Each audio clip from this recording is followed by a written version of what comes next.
Baik, Assalamualaikum warahmatullahi wabarakatuh. Pada video kali ini, saya akan mempresentasikan tugas mata kuliah Manajemen Risiko dengan studi kasus e-commerce. Eh, di kesempatan kali ini, kita akan membahas risiko apa aja yang mungkin muncul, bagaimana cara menganalisisnya, dan strategi untuk menanganinya. Sebelum masuk ke pembahasannya, sebelumnya perkenalkan dulu, nama saya Mailasya Putri Jarinda Sampurni dengan NIM 0902062331. Em, Tahap pertama adalah identifikasi risiko, yaitu mengenali apa saja ancaman yang mungkin terjadi dalam bisnis e-commerce. Contoh risiko yang pertama itu ada risiko keamanan data, contohnya data pelanggan bisa bocor, kemudian risiko penipuan transaksi seperti kartu kredit curian atau pembayaran palsu. Kemudian risiko yang ketiga ada risiko ketidaksesuaian peraturan, misalnya tidak patuh pajak atau aturan perlindungan data. Kemudian risiko keempat ada risiko serangan cyber, contohnya DDoS, ransomware, dan hacking. Dan juga ada risiko gangguan sistem operasional seperti server down atau aplikasi error. Kemudian eh, ada risiko reputasi atau ulasan negatif. Ini contohnya kayak ulasan negatif yang viral gitu. Dan risiko mitra atau penyedia layanan di pihak ketiga, misalnya payment gateway gagal atau logistik bermasalah. Semua ini harus dikenali dulu sebelum kita bisa mengelolanya. Berikutnya ada analisis risiko. Setelah diidentifikasi, risiko dianalisis dari dua sisi. Sisi pertama yakni probabilitas atau seberapa besar kemungkinan terjadi dan juga dianalisis secara dampak, yaitu seberapa besar kerugian tersebut kalau terjadi. Nah, di sini untuk risiko keamanan data, probabilitasnya itu sedang dan dampaknya tinggi. Kemudian untuk risiko penipuan transaksi, probabilitasnya tinggi, dampaknya tinggi. Risiko ketidaksesuaian peraturan, probabilitasnya sedang, dan juga dampaknya sedang. Untuk risiko serangan cyber, probabilitas tinggi, dampaknya tinggi. Kemudian ada risiko gangguan sistem operasional, probabilitasnya sedang, dampaknya sedang, kemudian ada risiko reputasi dan ulasan negatif, probabilitasnya sedang, namun dampaknya tinggi. Dan yang terakhir ada risiko mitra atau penyedia layanan pihak ketiga, probabilitasnya sedang, dampaknya sedang. Lanjut. Nah, dari analisis, jadinya kita bisa menyusun prioritas-prioritas risikonya.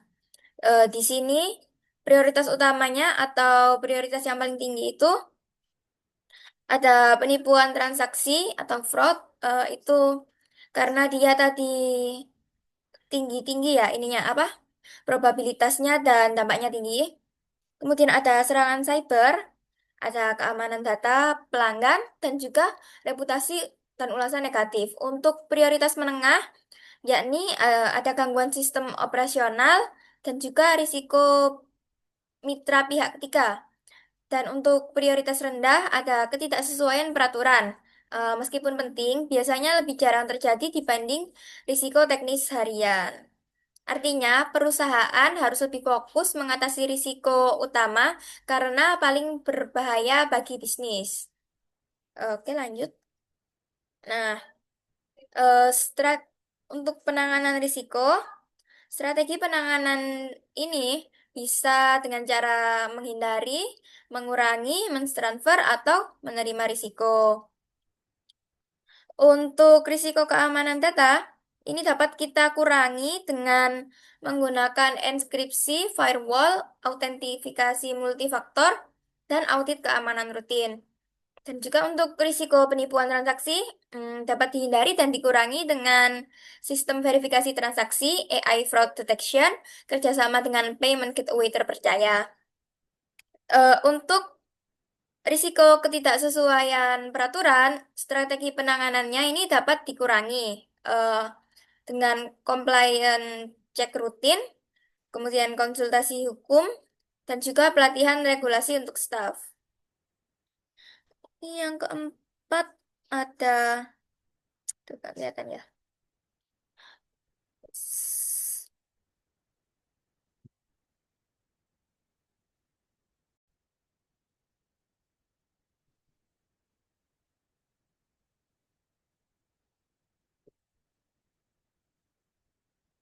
Nah, yang keempat ini ada risiko serangan cyber dapat ditangani dengan eh, mengurangi risiko dan mentransfer risiko dengan cara monitoring 24/7 atau 24 jam dalam seminggu, kemudian backup backup sistem, cyber insurance, firewall, dan penetration testing.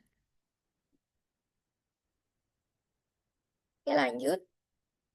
Nah, untuk penanganan risiko poin kelima ini ada risiko gangguan sistem atau operasional dapat dikurangi dengan load balancing, server backup, disaster recovery plan, SLA dengan penyedia hosting atau cloud. Kemudian risiko reputasi dan ulasan negatif dapat ditangani dengan mengurangi dan menerima risiko tersebut.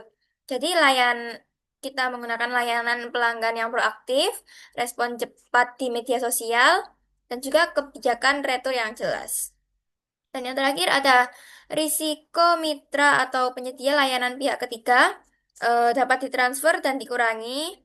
Kita mengontrak SLA dengan partner logistik atau payment, kemudian audit vendor secara berkala. Nah, untuk monitoring dan review, strategi tidak cukup kalau tidak dipantau, maka perlu yang pertama ada monitoring real time ini. Monitoring dilakukan secara real time. Misalnya dashboard keamanan, fraud detection, monitoring server, dan tracking logistik.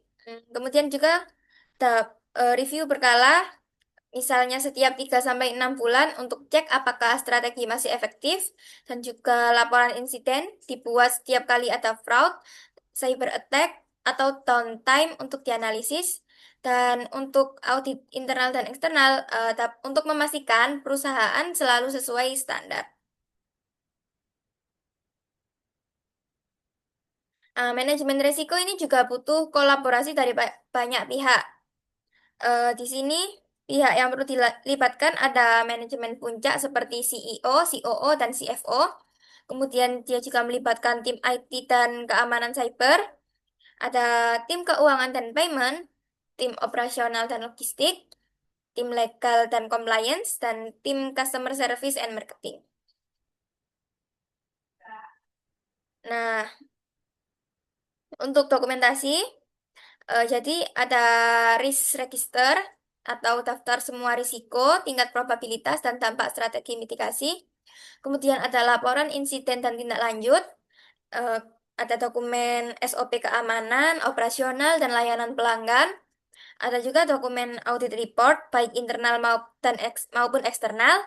Kemudian ada dan semua dokumentasi disimpan dalam sistem manajemen dokumen perusahaan agar mudah diakses lintas departemen.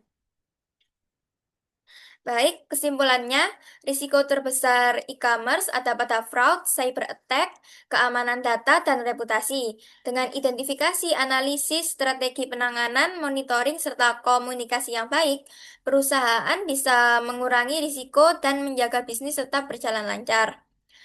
Berikut yang bisa saya sampaikan. Mohon maaf bila mana ada yang kurang tepat dari apa yang telah saya sampaikan.